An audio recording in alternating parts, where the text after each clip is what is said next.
Hello everyone and welcome to today's live stream coming to you from the UK. It is the 9th of September 2025 and we're starting at a new time today, 8:30. Welcome to everyone. I can see people are joining just now. It's fantastic to see you all. We're trying out different times to try and get the best time for everybody because we've got this wonderful international audience of creatives who join the stream from all over the world, and we're just trying to get the best time for everybody. So as you know, if you're following my live stream regularly, I have been canvassing you on social media, so principally things like YouTube and also Facebook. I don't really go onto Instagram and talk about YouTube because Instagram doesn't like us talking about YouTube. It's really weird. If you start posting things about YouTube, you kind of get marked down a little bit. You kind of get a little black mark next to your name and they don't put your feeds out so much.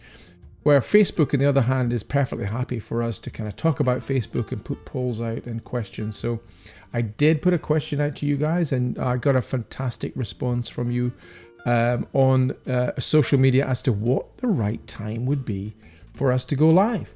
So when we started our live stream, we started at 7 p.m. And that works for a lot of people, but it doesn't work for everyone. And of course, some people who are tuning in from Australia, for example, it's kind of the wee small hours of the morning. So the results are now in from the poll, and I can tell you that very few people who came back to the poll said, yeah, keep it at 7 o'clock. So that was the third place option. So I was surprising because I thought a lot of people would think, yeah, 7 o'clock is great. But of course, we're talking, as I say, to this international group of people for all different times. So the option was 7 o'clock, 8 o'clock, or 9 o'clock. So third place was 7 o'clock. In second place was 9 o'clock. 9 o'clock was the alternative to when there was quite a lot of people who wanted that kind of time frame. But the most popular time was 8 p.m. A lot of people say things like, yeah, we're still, at 7 o'clock here in the UK, we're still having tea, or we're still putting our kids to bed, or we're still sort of trying to tidy up our day, and we don't want to, we want to be able to sit down and treat this like a podcast and have a glass of something nice and listen to the podcast. Or if you're in the States, you might be working in your studio and you have this live stream on as a podcast. So somewhere in the middle of the afternoon, sometimes it's lunchtime, it depends which part of the States you're in as well. So I for the time being, we're going to go with 8:30 because that's halfway between the 8 o'clock time, which was a popular time, and the 9 o'clock time. So we're starting at 8:30. Do let me know in chat what your preferred time is, guys, because you are turning up here every week, and your opinion matters hugely, because at the end of the day, this is a live stream for you guys, and we do this live every week, and I want to get the time right for you. I must say I quite like 8:30 because it allows me to maybe have a bite to eat before we do this live stream, because what was happening before was when I was pitching up at 7 o'clock to do the live stream, I wasn't really stopping work. I was kind of carrying on working until the live stream started, and then the live stream would finish about 8:15, 8 o'clock, 8:30 or so, and I would then go and get a bite to eat. So it's quite late in the day for eating. So starting the live stream at 8:30 is quite nice, and we can maybe go on to about 9:30, but do let me know in the chat what you guys think about the new time of 8:30. I'm still canvassing opinion. I still want to know what you guys think. So please tell me in chat. I'll say hello to a few people who are arriving in chat just now. So Charlotte Saville is with us again. Evening all. Gosh, it's suddenly dark in the UK. It is. Well, it is. You're right, Charlotte. But we are a little bit later on in the day now. But it's funny how you're kind of thinking about putting the central heating on now. It's getting cooler. Penny Mason says, good evening. Hello, Penny. Welcome to the live stream. It's great you're here. Julie Gritton, a channel member. Hello to all. Hello, Julie. Wonderful that you're joining us today. For your information, for anyone looking for kiln space, Bullseye has Rent a Kiln in your area. I'm assuming it's US based and not sure how good it is. Thank you, Penny. Yes, Rent a Kiln in your area is something that Bullseye is running in conjunction with Tim Carey, who is Vitrionics. And if you're doing fusing or slumping glass in the States specifically, you'll probably know about Tim Carey. He's a great artist. I've interviewed him on my YouTube channel, and there's a podcast all about my interview with him on my YouTube channel, which you can check out.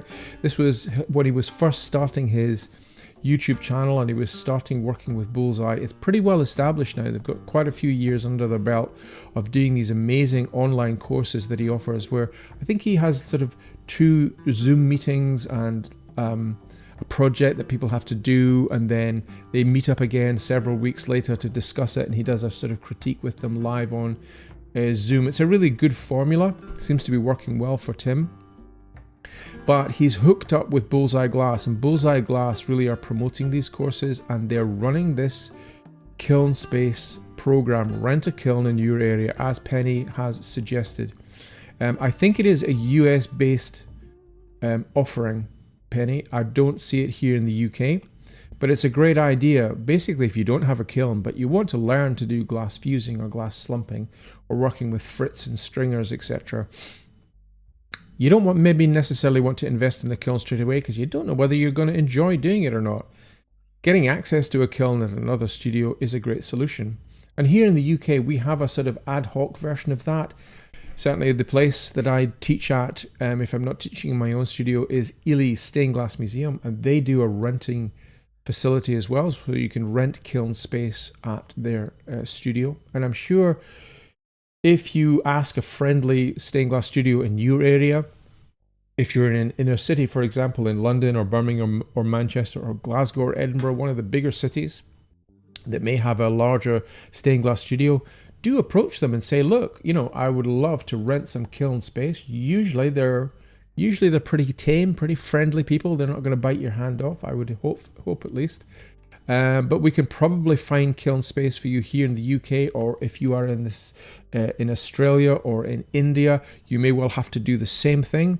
Wherever you are watching this live stream from, try and find, if you can, somewhere like a further education college, an art school, or a night class that might be able to rent you some kiln space. But thanks for that shout out, Penny. Petri, evening Derek, evening Petri. Petri is here today on the live stream with me. It's fantastic that you're here, Petri. I hope you're getting ready for our conference, which is coming up next month. Petri and I will be giving a paper at the Icon Conference in Canterbury, which is an international conference all about stained glass conservation. There's an international group of speakers talking at the conference, and we put forward a paper for one of the slots speaking. It's a 2-day event, so we'll be speaking together. Petri and I have been working together to help replace or reposition stained glass that's been taken out of redundant churches.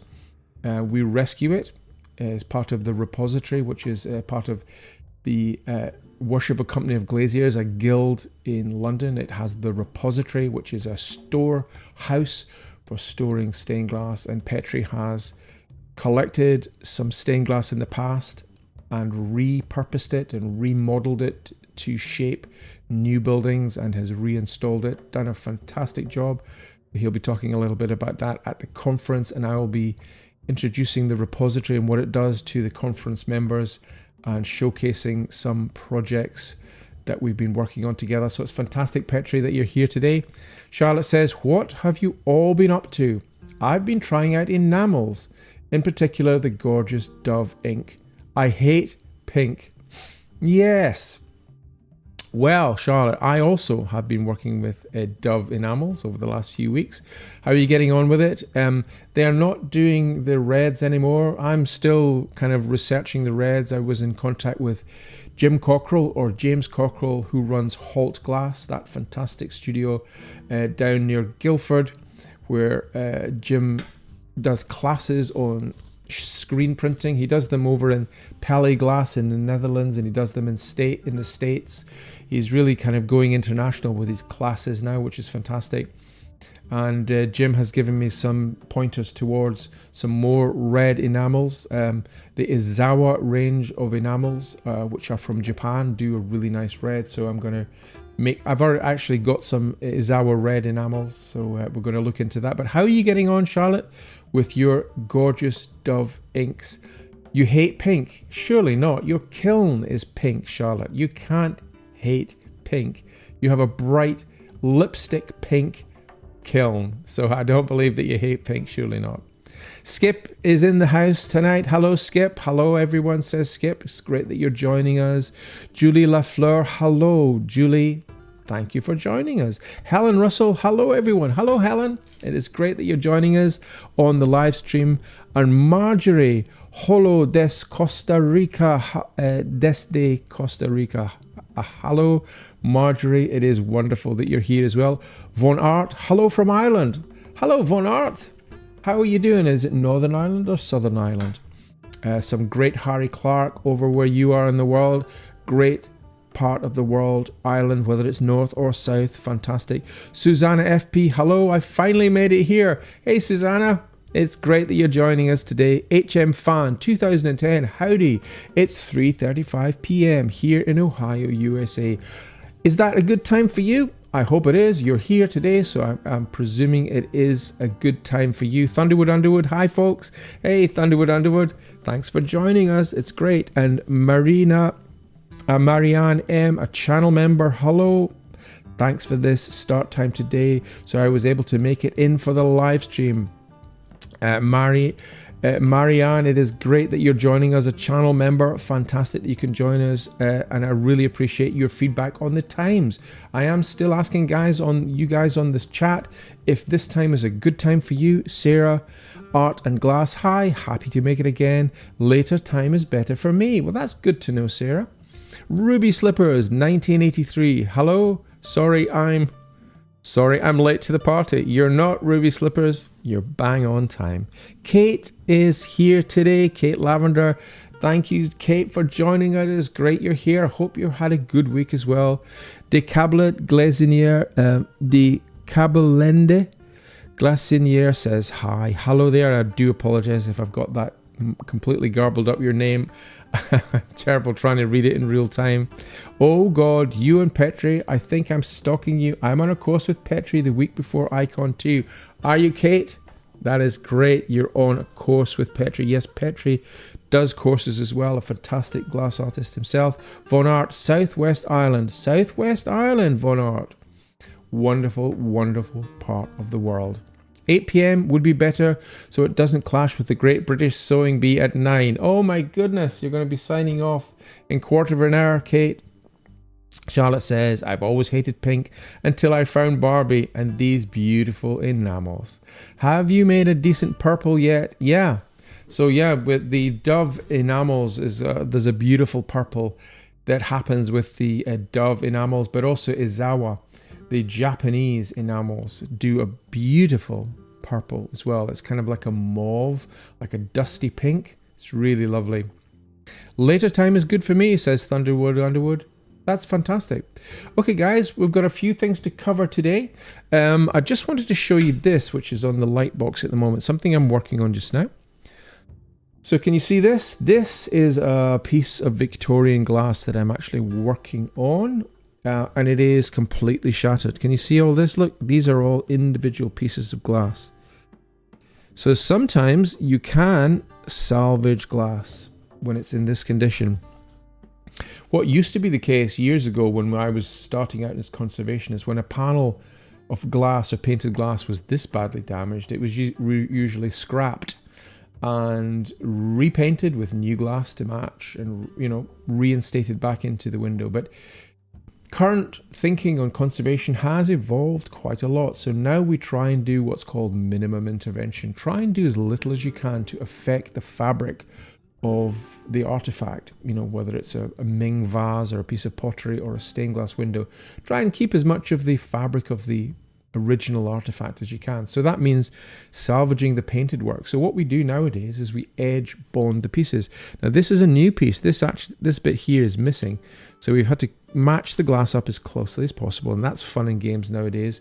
As I'm sure you know, if you're trying to match up historic glass, because we've got so few makers of sheet glass anymore. We've got Lamberts, who do make an amazing range of pale tints and whites, as they're called, which are basically pale greens and straw colours. St. Just is the other maker, and of course we've now got Elliot Walker in Stourbridge, who's making sheet glass, but he makes rather spectacular, high color, streaky glass rather than the conservation colors. But here is a new piece that we painted down to try and match as closely as possible. So we do a lot of edge bonding now, so we're using special epoxy resins or non-acetic silicons, and we carefully edge bond the whole piece. Even tiny little bits like this, can you see here in chat, this tiny little bit of glass can be edge bonded back into place. So we can basically slip this back in here and do this edge bonding. It's quite a fiddly, complex process, edge bonding, but I thought I'd show it to you because, you know, it's really nice to be able to salvage painted pieces of glass and reuse them again. What we try and do as well when we do put new pieces of glass in is we try and edge date them so that in 100 years time, when the next generation of glass conservators look at a piece of glass, you can see there's a new piece with a little date of 2025 on it. So they'll know that that is a new insertion, a new painted insertion. So fun and games in the studio at the moment, doing conservation and gluing and sticking. It's delicate work and it's time-consuming work, but it's nice to do. But I thought I would just pop this in and show you work in progress with this. I'm also in the process of continuing to do my online course, my enamel painting online course. It is coming together, but again, as I've said on the live streams before, it does take quite a while to film. You know, a 5 or 6 minute video can take up to 3 days to film, so it does take a while, but it's on its way. And I'm producing some really lovely pieces. Can't wait to show you the course, which will be done later on this year, hopefully. Marianne says, hello, happy for this start time today. I was able to make it for the live stream. Marianne, I'm really glad that it is a good time for you. Kate says 8 p.m. would be better. Yeah, the sewing bee. Yeah, I know. There are lots of different things that compete for our attention these days. Lots of different things on mainstream television, on streaming services like Netflix, as well as on YouTube and TikTok and all the others. So it is wonderful that you guys are joining us today. I really, really appreciate your time. Charlotte says, I haven't always hated pink. Oh yes, so we've covered that. Thunderwood Under says, later time is good for me too. Yehudith Heyman says, waiting for you, although sad I couldn't enter the painting course online from Israel. 11 at night. Yehudith, hello. Yes, I'm really sorry. We've been in correspondence, haven't we, about the online painting course. Yeah, it just wasn't able to work for you. I completely understand if you couldn't make the course. Getting all the ingredients together, getting all the paints and the stains and the enamels. There's a little bit of a shopping list in order to do the course. And of course, depending on which part of the world you're in, some of these materials are easier to find than others. Ruby slippers, is that a Victorian borax disaster? Yeah, great question. Well, I think it might be ruby slippers. If you've been following my channel, you know I've made videos in the past about unstable paint. And there's a couple of reasons why we might get unstable paint. One is under firing of the paint. So if someone is in a rush to paint a piece of glass, or maybe they have a faulty kiln or just made an error of judgment and underfired the paint, over a period of time, decades and even hundreds of years, the paint starts to flake off and starts to come away. The other problem can be, not always, but can be borax that might be added to the paint mixture. There was a period of time in the 1900s when borax was being added to the paint mixture by the big Victorian studios in order to speed up the firing process. They were mass producing stained glass. The Victorians were absolutely churning it out. You know, they had teams of people doing all the cutting of glass, teams of people doing the leading and soldering, and teams of people doing the painting.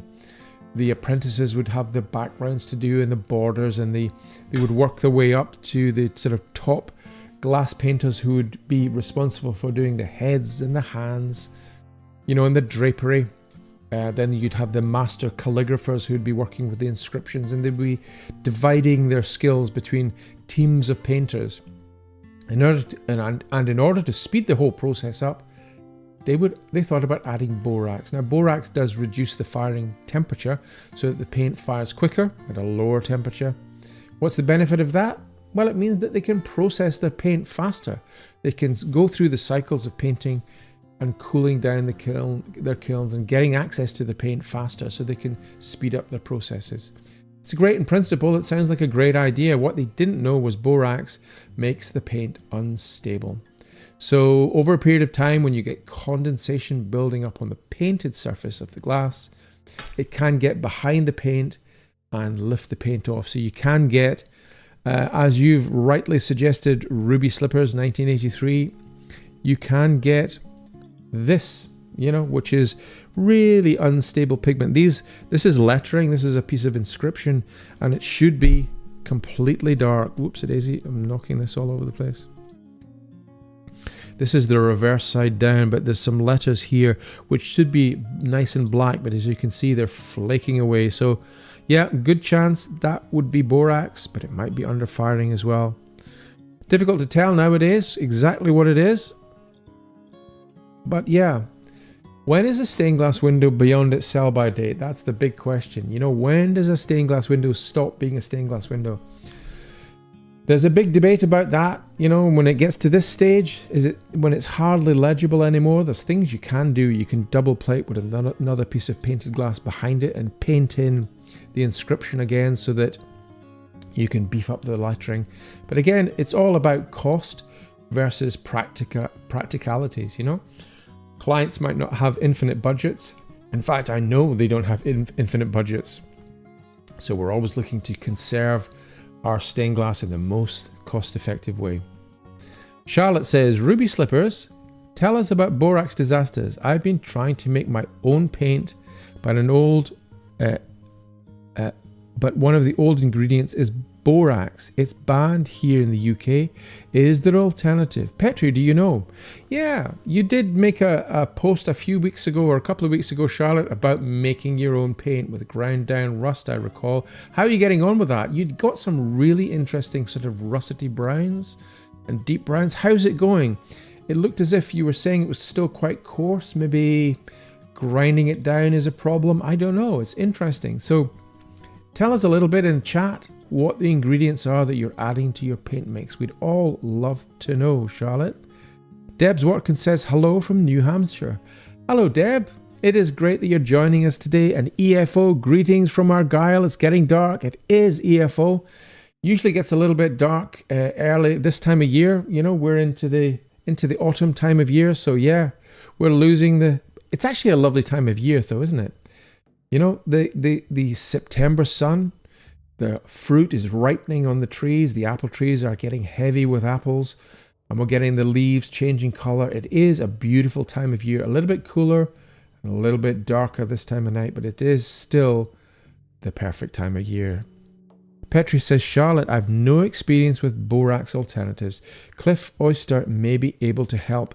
Yeah, Cliff makes amazing Oyster stains, silver stains. He's based in the States. And Jonathan Cook, the glass painter extraordinaire up in Yorkshire, is the UK distributor of Oyster paints, O-S-T-E-R. I have some Oyster paints and I need to try them. They're usually stains, but apparently they're great. People swear by them. Apparently they're really delightful. But yeah, Petri, I have no borax alternatives either. But yeah, interesting to know if we can find out. I don't know if you can do a little bit of Googling, Kate, if you're online before your sewing bee starts in the last 5 minutes. What is an alternative to borax? We would love to know. Yehudith says, because of the Reusch paints, however, we'll travel to Holland and buy at Pelleglas. Yehudith, that is great to hear that you're getting over to Pelleglas in the Netherlands. They are an amazing supplier of all types of paints, and it is great that you're getting them from Holland, traveling to Holland as well. That's really great. So hopefully when you get your paints and your stains and enamels together, you'll be able to do the course. I really hope so, because it would be lovely to spread stained glass into all the regions of the world, including yours. Are there many stained glass artists, Yehudith, in Israel working at the moment? Do tell us in chat. It would be great to hear from you. Charlotte says, oh yes, I'll ask him. I'll ask Cliff Oyster or Oster. His stains are available now in the UK. They're on my shopping list. Yeah. They get great reviews, Charlotte. It'd be really good to hear how you get on with them. Ruby Slipper says, is your remit to restore the panel and paint or just bond it together? Well, Ruby, I'm just in the process of conserving the panel, so minimum intervention. So only repainting pieces that are missing, tiny little pieces in this instance, as I showed you. This tiny little piece here is repainted. There's some other missing pieces as well. So I'm doing the minimum amount of painting really to kind of try and keep the integrity of the piece together. But the panel it's one of 3 windows that are being conserved at the moment. Skip says, I love doing conservation work. The biggest challenge is usually convincing the client it's worth the cost. You're absolutely right, Skip. That is one of the big considerations, you know. If you can spend hours and hours and hours and hours doing conservation, but you know, it is if you're running a professional studio, that is your time. And so eventually you have to charge for your time to the client. And so there's a really good idea to kind of set the scope of the work that you're going to do before you do it and agree what that is, because what you don't want to do is a whole lot of work, put the bill in and the client goes, I didn't agree to all of this and I'm not going to pay it. Hopefully you can avoid those things by having lots of conversations before you start the work to agree the scope of work and agree what it is that you're going to do before you start it. So I wanted to talk to you guys. What are we now? We're now half an hour into our podcast. I wanted to talk to you guys about a student who reached out to me a week or so ago. She's doing her thesis on stained glass and how to use stained glass in relation to the conservation industry. I thought it was really interesting. She gave me a sort of series of questions and I thought I'd go through with you today in chat, because she asked some really interesting questions and it's really pertinent to what we're doing here in the live stream. Basically, the live stream is all about passing on the skills to the next generation. So I do that through my YouTube channel. I do that through podcasts, artist interviews, studio tours, and inspirational videos and tutorials, but also this live stream. And this live stream is probably the most direct way I can connect with you guys. So when I'm doing tutorials and I'm pre-recording tutorials, there's only so much information I can put in. But obviously on the live streams, I can be much more specific and answer specific questions for you and give you a bit more information. So the live streams are really important. Jess sent me a series of questions. So here's the first question, and hopefully, tell me what you think. So Jess says, shortly after Heritage Crafts UK added traditional stained glass crafts to their red list of endangered crafts, you wrote a call to arms on the Craft Course blog post entitled Stained Glass on the Brink of Extinction. Your country needs you. Well, I didn't actually write that headline. That was written by the editor of the Craft Courses. I don't think I would have put Your Country Needs You. But anyway, it grabbed people's attention. In it, you pointed out several pressures on the industry: rising costs, reduced demand and opportunities, and an aging workforce. 2 years on, do you think we are in the same place? So that was a great question from Jess. So I said, yes, 2 years on from writing that blog post, I think we're in a situation which has deteriorated further. The imminent closure of the National Glass Centre in Sunderland in 2026, and the English Antique Glass and Tatra glass suppliers in Poland now having stopped any production of flat glass, we're in the unenviable position of having only Lambert's Glass and St Just Glass in France making quality, coloured, sheet glass at scale.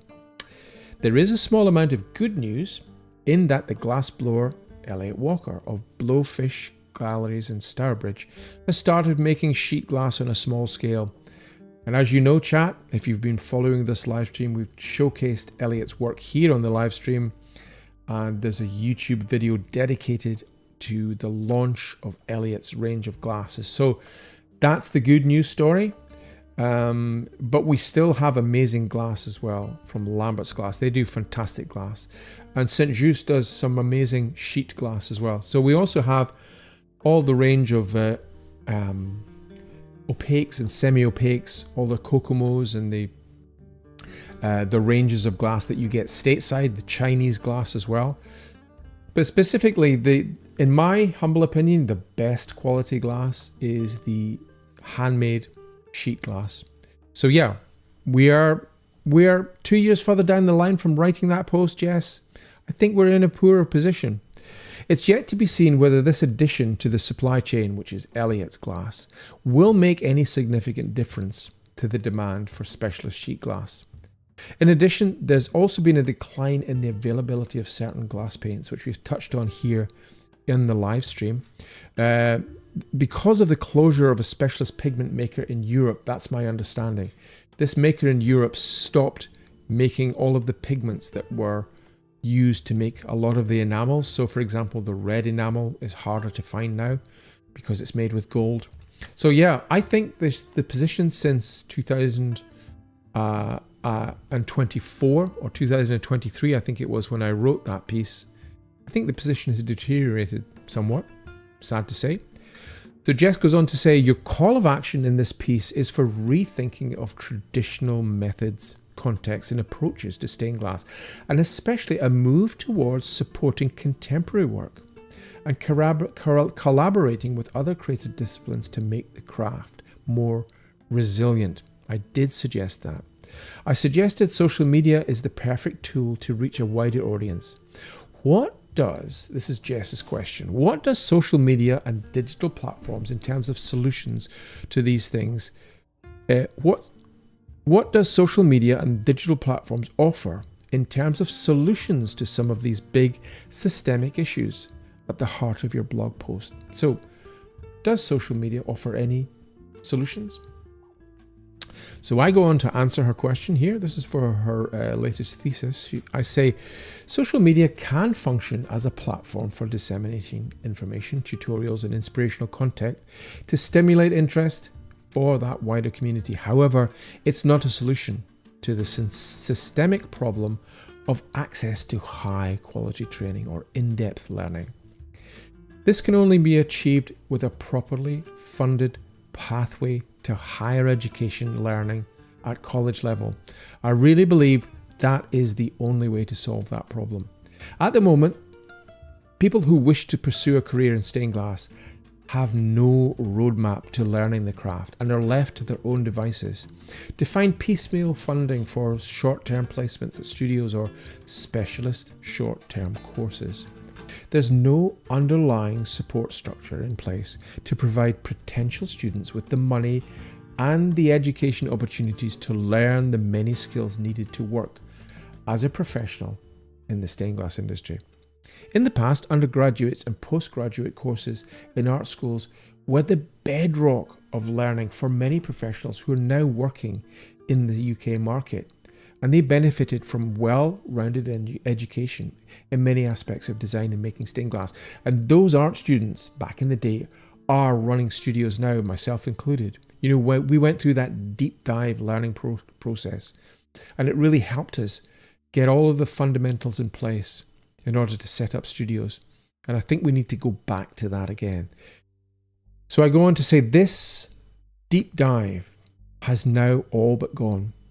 And social media posts can't act as a substitute for the college education. However, I think that the current generation of stained glass practitioners, whether in the creation of new work or the conservation of existing work, have a choice to make in terms of how to respond to the decline in education for that next generation.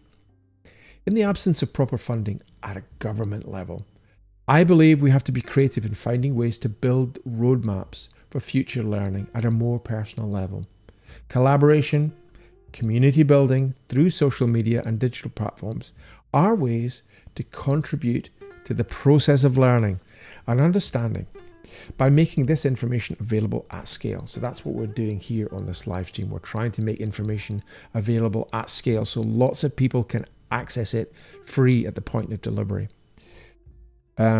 Although many potential students can't travel directly to learn in person, online courses can meet that need to some extent. In a way, an international community of fellow creatives can begin to form around the idea of shared learning, collaboration, and networking. So this is what we are building here with this online YouTube channel, these live courses, is building this online community, and it's a way of you guys networking together. I'll answer more questions in a second, but let's go back to the stream.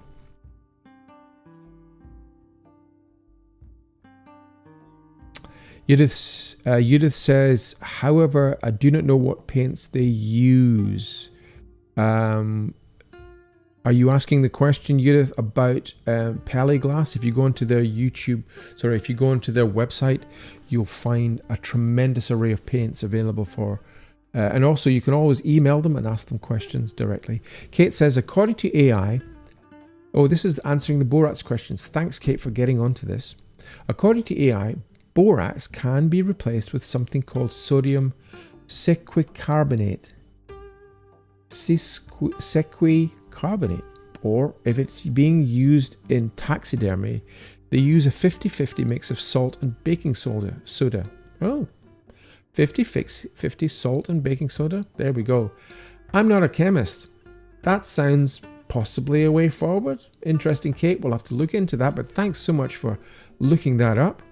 So borax there's an alternative via the taxidermy route. Interesting to know.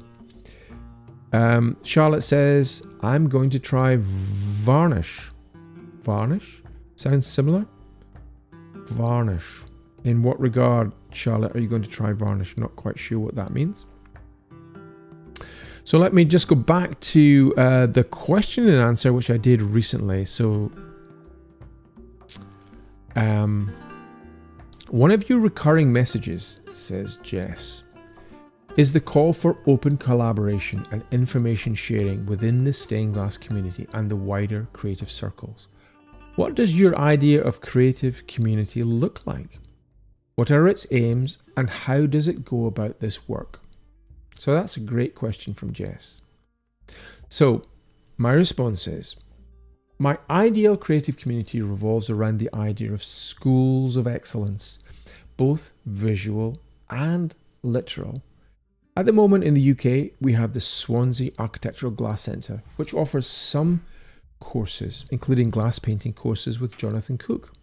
And I teach glass painting masterclasses at Ely Stained Glass Museum and at my studio. And there are a few other teachers dotted around the country teaching stained glass at different levels. However, the opportunities to learn are fragmented for potential students. I'd like to see a more structured arrangement to deliver teaching, with the establishment of a national centre of excellence to teach all aspects of stained glass design and creation, excluding conservation. I think conservation is a very specialist area, and there's a great course up at York at the moment, an MA course on glass conservation, which I think really needs to be set aside as a separate discipline from learning stained glass and perhaps painting and working with enamels, etc. They're complementary to one another, but conservation has a whole series of considerations which are really quite specialized. But this National Centre of Excellence that I'm thinking of, I think could certainly deal with so many of the things that I touch on my YouTube channel. The Ely Stained Glass Museum, which currently is looking to move to new premises from Ely Cathedral, would be my preferred choice to fulfill this role as a national centre for excellence. The Ely Stained Glass Museum is ideally positioned to offer a range of masterclasses to suit different skill levels, bringing in established guest artists to deliver masterclasses in glass painting, stained glass design, and other specialist themes. In this way, the museum could begin to fill the gaps left by traditional art schools, which have abandoned teaching these skills. They really have pretty much abandoned it. I know you can find small modules on stained glass painting at Swansea and places like that, but the deep dive has really been abandoned by the art schools, which is so sad. Because these courses would be vocational and self-funded by the students attending, access is less constrained by an academic requirement. So, writing essays and rigorous course structures, qualifications before getting onto the course, those things. And these courses could be more attuned to the creative needs of the participants. So I think it could certainly still be a deep dive into specialist areas, but it would be much more tailored to the needs of the students, not the needs of an academic course structure, which you currently get on places like Swansea. I would much rather we opened it up to sort of short-term specialist courses that people pay for. And I think the Ely Stained Glass Museum is really the perfect vehicle for that.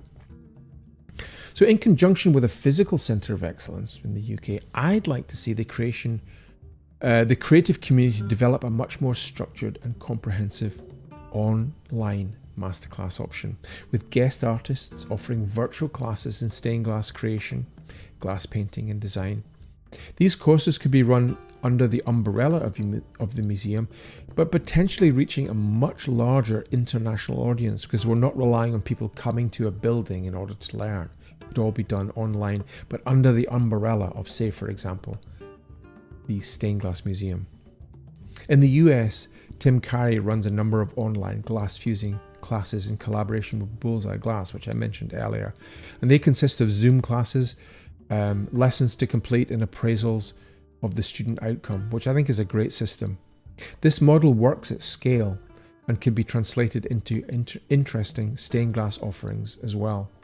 So I think there is an opportunity to explore the potential of distance learning through digital platforms, which have not yet been fully explored, including collaborations with complementary disciplines such as glassblowing. So working with people like Elliot Walker over in Stourbridge has been a great experience for a number of stained glass artists here in the UK who've commissioned Elliot to make custom-made pieces of sheet glass that then go on to be made into stained glass windows. So there's a potential there for some really interesting collaborations online. So I think, trying to formulate some form of online presence where we have masterclasses with invited artists. So, Petri, who's on the live stream today, could do a live stream, or a series of live streams on his glass painting techniques. Other glass artists from the States. Rita Schimmelfarb, who I think is coming over to the UK, and we're trying to set up some masterclasses here in the UK with Rita, who's an excellent glass artist who's been doing some courses in the States. Those could be made into online courses as well. So it's really developing a reservoir or a library of online courses of excellence that people could access. There may be a slight paywall in order to help fund that. Some of the courses will be free at the point of delivery, but then others will be paid for, simply because it takes a lot to organize these courses and to get people to do them. So there'll be a paywall of some description. But again, I think it's a really interesting way of delivering masterclasses to an international audience.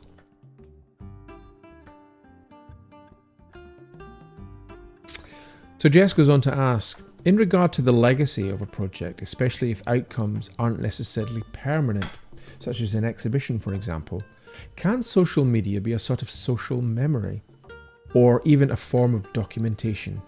What are the possibilities? So that's a really interesting question from Jess. And it is in part of the motivation for some of the work that I do on my channel. A selection of my YouTube channel is devoted to celebrating the work of fellow international artists. The creative experience has been turned into a podcast, which sits within my channel. And it's also available on Spotify. And it's a collection of artist interviews. You may not be familiar with it, but it's have a look at the creative experience either on Spotify or on my YouTube channel. And there's some great interviews with artists all over the world talking about their work and showcasing their work. And it's a really great way to be introduced to new artists' work. But I also do studio tours and talks. And these are really intended to provide an opportunity to document the work of some current glass artists working in the realm. To offer views on their working practices as well, because it's really interesting to see how they work, what the studio setup is like, studio environments, for example. The studio tours are really popular as well as documenting their thoughts and aspirations for all of these glass artists, because the glass artists are all working in different ways. Some are figurative, some are abstract, some are working in the traditional realm, some are working with screen printing or computer generated images. And the podcast is a way of documenting that. So a number of these artists have used these interviews on their own social media presence as a way of presenting their own work to a wider audience. So for my part, I hope that these podcasts serve not only to celebrate and elevate these artists, but as a form of digital archiving, to document and record current practice. It's almost like a snapshot in 2025, or when I started the YouTube channel in 2023 onwards, a snapshot of what the stained glass industry is like for practicing artists at the moment, and making that available internationally. I think that's a really important thing to do as a way of kind of introducing this craft to people who may not even know that it's available today, Legacy in the digital age is more of a thorny topic, because much of it is contingent on the continuing payment of subscriptions to social media platforms. And those social media platforms are under no obligation to retain the information indefinitely. Even the YouTube videos that I post to YouTube, I have no control over how long they will be accessible for, YouTube the model at the moment is it's free at the point of access, but how long that will continue for, I don't know. And so I have no real control over how long or how available those are. So, that legacy aspect is something that I really have very little control over. Unlike a paper archive, for example, which can be accessed without the need for a subscription or the latest software to unlock it, digital archives are by their very nature constantly in need of some form of financial contribution by the user in order to access it, or the penalty is that they get removed from the platform. One does wonder about how much information will be truly accessible in, say, 100 years' time. It really is a concern, isn't it? Because so much of our information now is digital. We talk to each other via text messages, or we send one another emails. Just think in 5 years' time, if a historian had to look back on today, the 9th of September, 2025, how much information could that historian really access about what we're doing? Because it's all digital, and it's all contingent on accessing that digital information, whether it's on a YouTube channel or Facebook or Instagram or TikTok or emails, and it does cause you to wonder about the legacy aspect of what we're doing. So it is a concern, and I don't fully know how to resolve that. The hope is that this digital world that we're in now will continue ad infinitum into the future, but there's absolutely no guarantee that will happen. So at the moment, archiving our cultural memory through social media such as Instagram and Facebook is not sustainable or desirable, because these platforms serve principally to entertain us and to sell us products. YouTube is currently the second largest search engine behind Google and serves as a portal for easy accessible information in many languages. And as AI develops rapidly to become a new knowledge agent, the information on platforms such as YouTube serve as a source of much of its information and learning that it scrapes from the internet. Therefore, it behoves us to put as much good quality information onto onto platforms such as YouTube, because this offers us the best opportunity to have a sustainable archive moving forward. But it is unresolved, and although AI is going to take over from things like YouTube and the search engines, etc., to become the way that we answer our questions, it does behove us to kind of make that information available digitally at the moment. So it's a difficult question to answer about legacy. It really is, and I'm not sure entirely the best way to answer that. But what do you think, chat? What's your view on things like putting information up onto YouTube? Is it valuable? Is it important? Social media, do you get valuable insights, tutorials, and information from things like Instagram or TikToks? I know TikTok is actually pretty good for learning. There's quite a lot of interesting people out there, scientists and academics and intellectuals, putting short form content onto places like TikTok. But by its very nature, they're small digestible chunks. They're not really deep dives. So from a legacy point of view, how valuable is that? It'd be really good to get your point of view on that.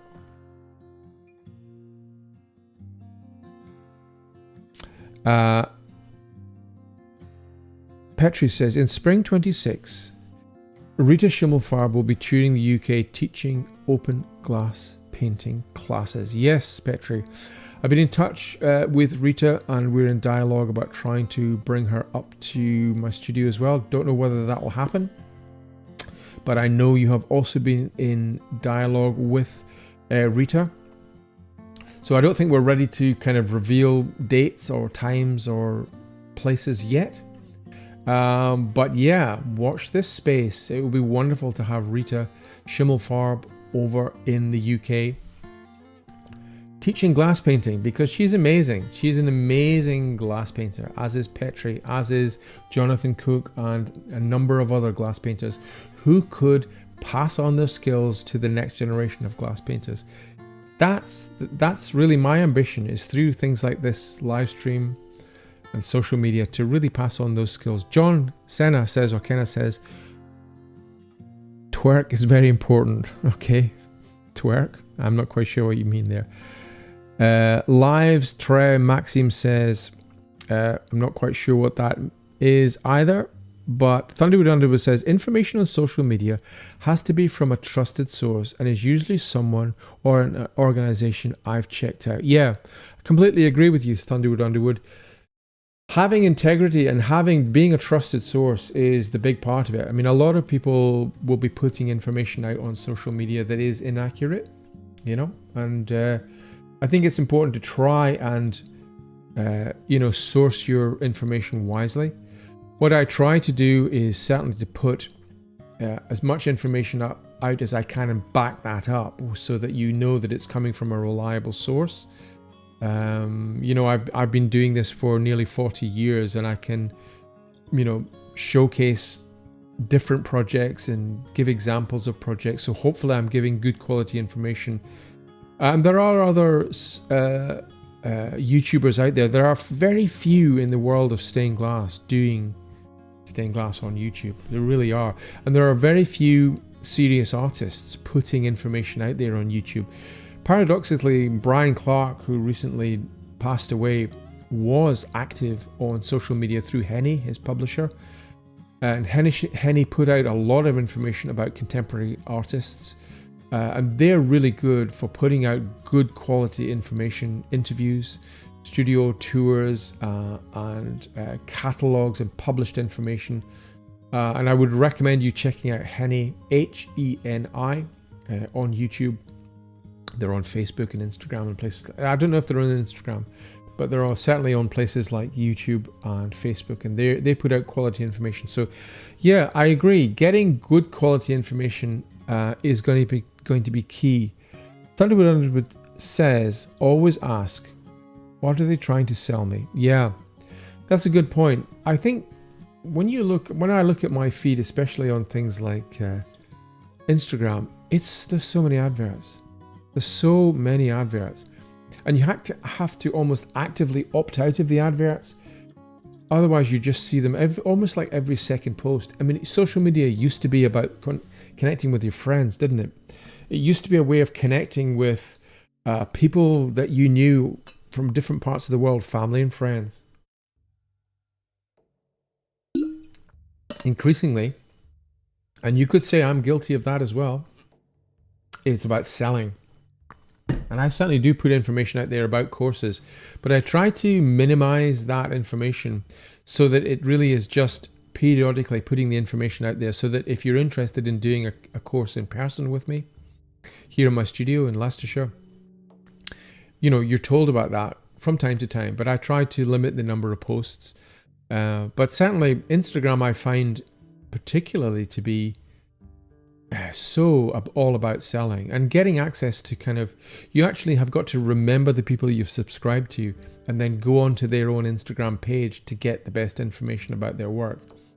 And YouTube, yeah, YouTube is full of adverts as well. I'm sure on this live stream it's being interrupted by adverts periodically. But you can subscribe, and we had this, like I had a conversation with somebody recently about the YouTube adverts. You can subscribe to premium YouTube if you want to. I don't bother because I'm not sure that it's really worth it. But you can subscribe for an extra amount each month to YouTube, and there are no adverts. But yeah, I suppose YouTube has to make its money somewhere along the line. So does Facebook and Instagram, so that you get free content at the point of delivery. But I think that model is changing, and it will continue to change over the time. But you're right, try and find good sources of information can be tricky sometimes. So Karen Divan, a channel member, says, hello Derek, have you used mirrors in your Tiffany work? And if so, before soldering, do you treat the back of the mirror with anything? I've seen people using nail polish. Thank you so much. Well, Karen, thank you for your question. I don't actually do Tiffany work at all. I hardly ever work with copper foil. I do occasionally, but I know it's very big in the States. A lot of people are working with copper foil, and a lot of people are doing Tiffany work. It's very popular. I am not the person to answer that question. Perhaps someone in chat today who does Tiffany style work, specifically with mirrors. Can you answer Karen's question? Protecting the back of the silver side of mirrors. Can you protect them before soldering? I'm imagining that the heat from solder will affect the silvering back. Can you protect it with nail polish, for example? Ask Karen. Great question. This is the creative community. We're here to answer our questions. I don't have all the answers. Maybe someone in chat does. Come on to chat and answer Karen and tell us all if you have some good, useful advice about soldering with silver mirrors. Mr. Pallad says, you look like Obama. I look like Obama? That's a first. Petri says, in an ideal world, I think the British Library would be a place to archive digital content. They have recently gone through a major project digitizing their resources, but then got stung by hackers. Petri, what a great shout out. And they've made so much of their content free. I go onto the British Library website from time to time. I didn't know they got stung by hackers recently. That's appalling. That really is. But yeah, their visual library of images is very searchable, and I think they're increasingly putting that on a digital format. So that's a really great shout out. It'd be really interesting to kind of reach out to the British Library to see if we can formulate a way of digitizing our stained glass content in a formal way. Perhaps having that as a repository for digital content, maybe under the umbrella of the Ely Stained Glass Museum, or as a center of excellence. These are early days, but we are brainstorming, aren't we? We are blue sky thinking about the way forward. How do we take this technology forward to make it work for us? How do we use this wonderful digital age where we can connect with one another across the globe in real time and make it work for us, so that we're not just being sold to, but we actually can communicate with one another and connect with one another and exchange useful, valuable information. That's the blue sky thinking that we as a creative community can do together. So that's a great shout out, Petri. The British Library as a repository for digitally archiving and documenting our information. What a fantastic shout out. Thank you for that, Petri. Therese Rogers says, starting your YouTube premium yesterday, worth every cent. Oh, thank you so much, Therese. Thank you for joining YouTube Premium. That is great to hear. Who the gun are you? I don't know how to subscribe to a channel on live. Could someone tell me where to click, please?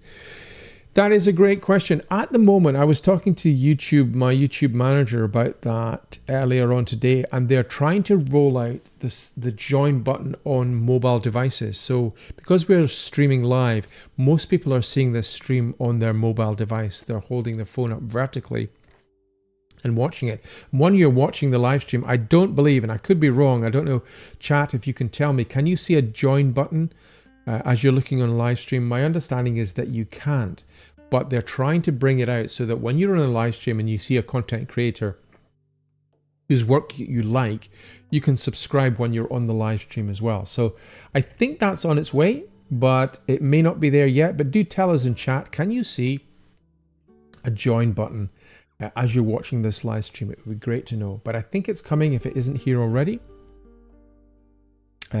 Kate says, Karen, yes, you treat the edges with clear nail polish. Kate is coming on to answer your question, Karen. You can treat the edges of silvered mirror with nail polish, or you can buy a specialist spray from most stained glass suppliers that will stop moisture or flux going under the silver backing. Fantastic, Kate. Thank you so much for coming on. Kate is our oft-time moderator on the channel, as is Charlotte. And Kate is coming on to answer that question. Really appreciate you doing that, Kate. So you can buy specialist sprays from most stained glass suppliers that will stop moisture or flux going under the silver backing. Skip says, Karen, you'll need to paint it to keep the mirror from corroding.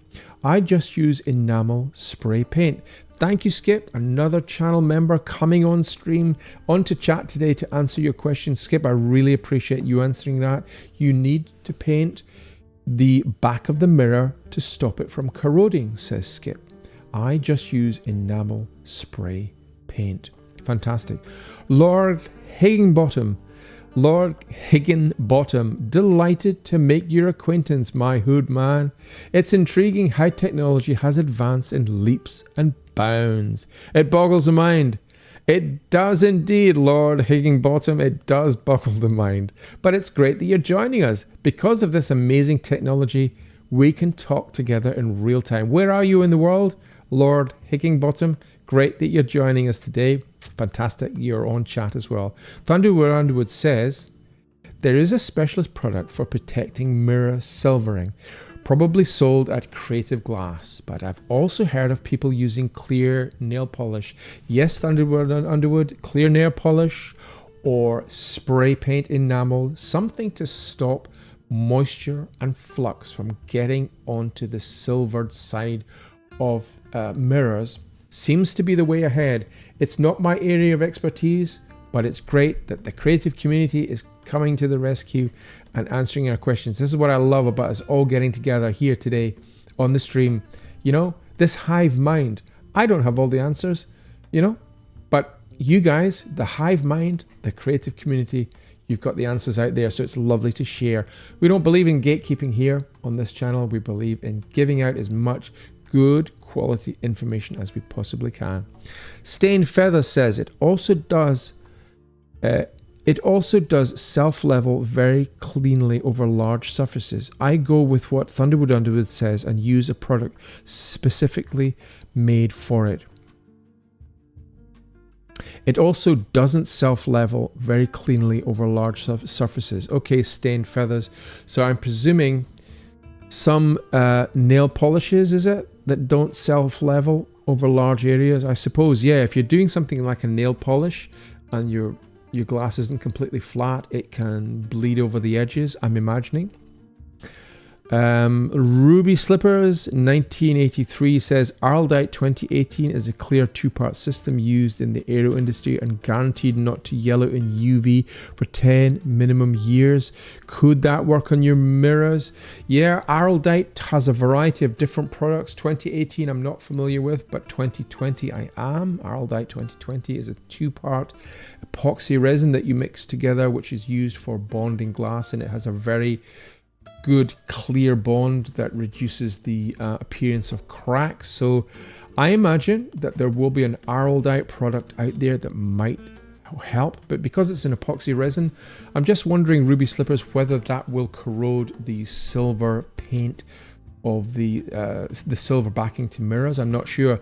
One would have to experiment. This is the great thing, we have to experiment. But yeah, there seems to be, from chat, you're very active today, which is wonderful that you're here and helping and contributing to this live stream. There's lots of different solutions and lots of different suggestions coming onto the live stream. Karen Devan says, I will order the specialist product and stay away from the nail polish. Thank you so much for your advice. Karen, it's wonderful that we could help you. Thank you, Hive Brain, the creative community coming to the rescue. This is what it's all about, guys. Coming together to answer our questions. We all have pain points. We all have questions that we need answering. And when we come together on a live stream like this, it's great. There's solutions available.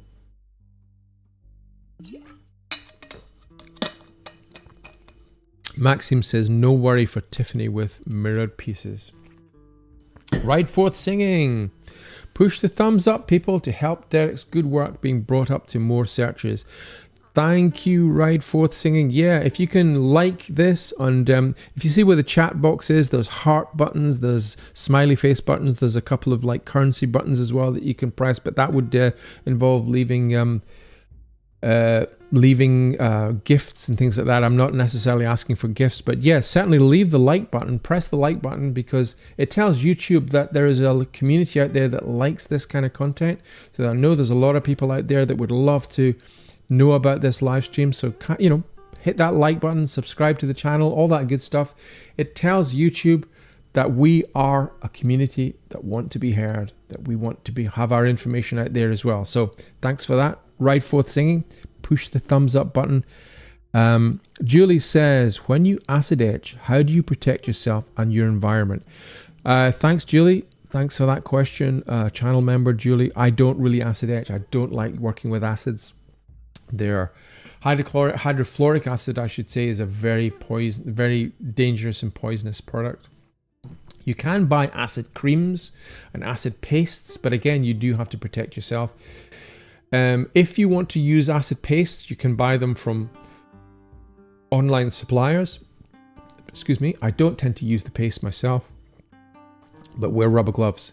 Wear 2 layers of rubber gloves. So you put on your inner gloves, your kind of disposable gloves, and then you wear some larger rubber gloves on top. So there's at least 2 layers of rubber gloves.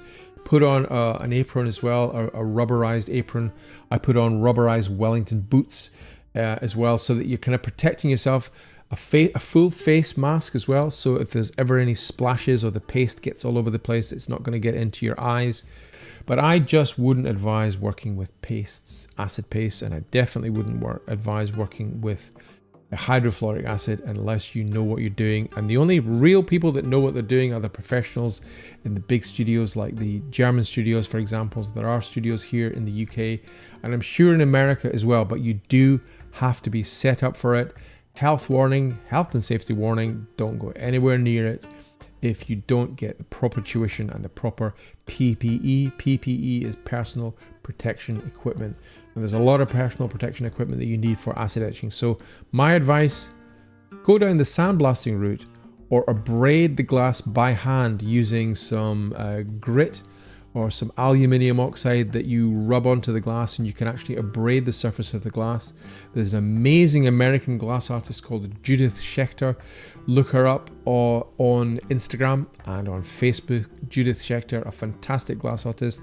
She's on my podcast as well. I've interviewed Judith, and she's been on a couple of videos, and one video recently on a tribute to Sir Brian Clark.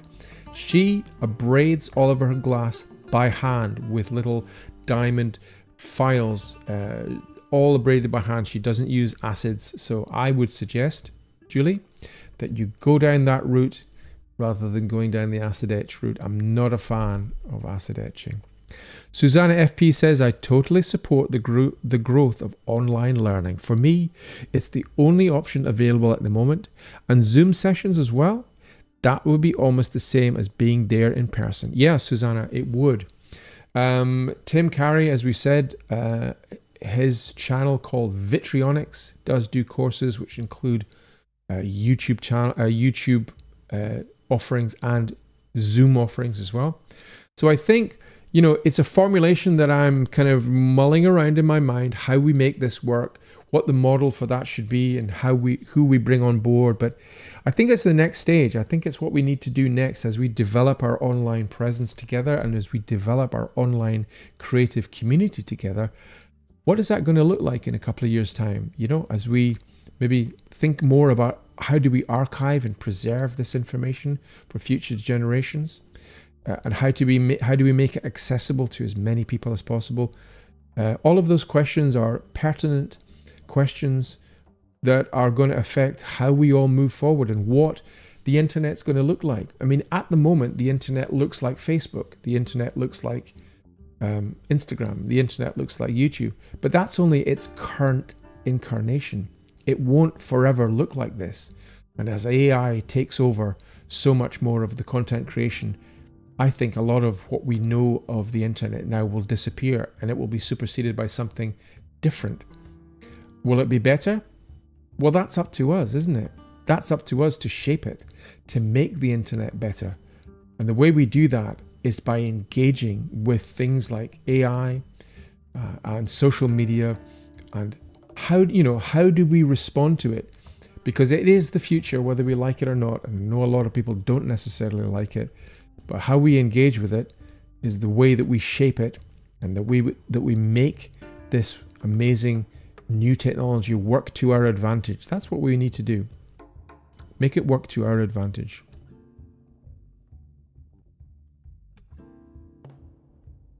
Julie says, okay, sticking to sandblasting and Dremels. Yeah, I would suggest that. Judith Heyman says, one question, does everyone use the same kind of paints? No. There are loads of different paints, Judith, around. So the big supplier of paints here in the UK and in mainland Europe and in the States is Reusch. Reusch paints that are owned by Schilling.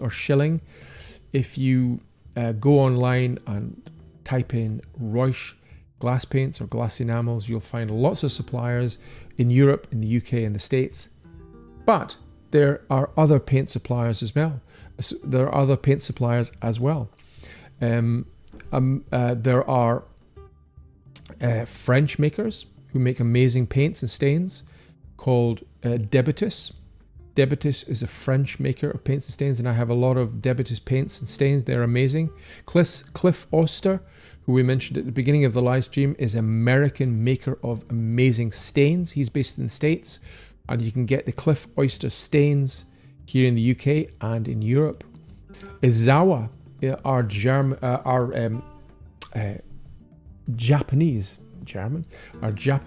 paint makers. Dove, again here in the UK, another paint maker, or Rogue as they're known in the States. So sorry, I don't mean to confuse you, Judith, but there are lots of different types of paints and stains. So what I suggest you do is, when you're researching for your paints and stains and enamels, contact the suppliers nearest to you and ask for small samples. Very often they will sell you small samples, little sachets, almost like little teaspoonful amounts of each of your paints and stains, and try those before you invest in larger quantities. Most suppliers who are worth the salt will be able to supply you with small amounts to test out as you go forward. So it may sound confusing to start with, but you know, it's like anything. There are going to be different makers and suppliers, all with their own characteristics and their own supply chains. And some of the suppliers might not be available in your part of the world, but some might be as well. Julie says, I've tried Judith Dremel technique. Crazy stuff, but I love it. Yeah, Judith Schechter has an amazing... She's actually on YouTube and she shows how to do it. Yeah, so yeah, check out Judith Schechter as a way of etching glass rather than using the acid etch technique. Thunderwood Underwood says, EFO for hanging a lead panel, zinc frames, wooden frames, running a chain all the way around H-section lead and fold the outer leaves out over the chain. Okay. That must be an answer to a question earlier on, which I possibly missed. But yeah, you can use zinc frames, wooden frames, and run a chain all the way around H-section and fold the outer leaves over the chain so that the chain just pops out from the edge of the lead came. Yeah, you can do that. There's lots of different ways for attaching hooks onto stained glass. Sarah, Art and Glass says, yes, Skip, cleaning is key and I do protect with liquid wax.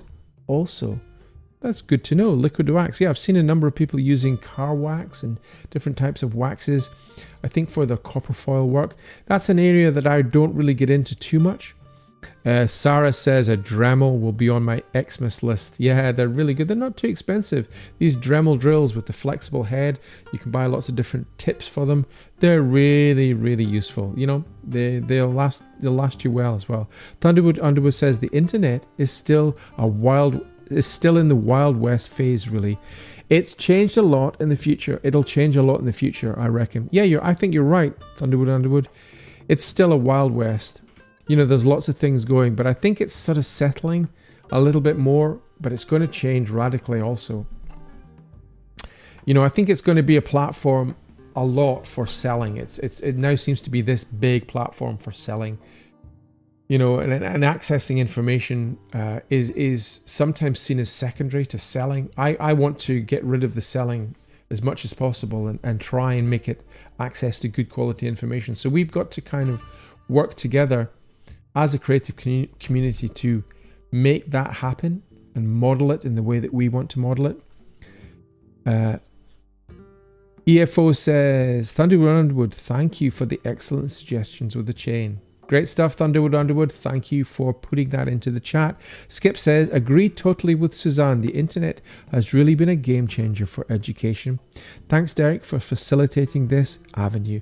You're welcome, Skip. It's great that you are part of our community. It's great that all of you are here today. Guys, it is now 10 to 10.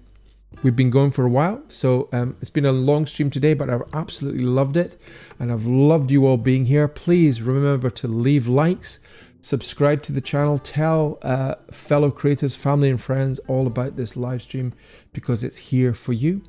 This is your time to ask questions and it is us together to share information with one another. You've been great on chat. Really, really appreciate you all coming on and being part of this wonderful live stream.